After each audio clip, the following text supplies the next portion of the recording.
Nelson Mandela, because of the magnanimous way in which he forgave, people who did so much wrong against him.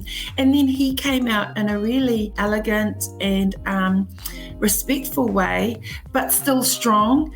And I think that's why he has attracted that global recognition of his quiet leadership style, but which still showed strength and resilience.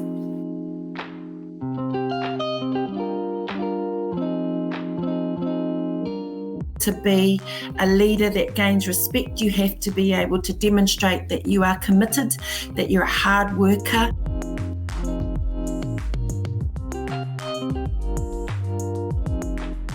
I think they should not underestimate the strengths and wisdom that are all around us in our elders, who've got so much experience and wisdom just by having lived on this earth, for so long.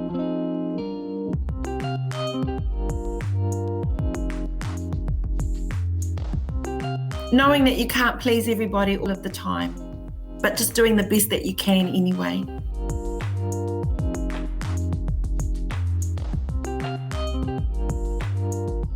I think it's really important for any leader to get feedback, to go through some kind of an evaluation or assessment process, fairly early on into their term, to get some professional feedback on how they're going.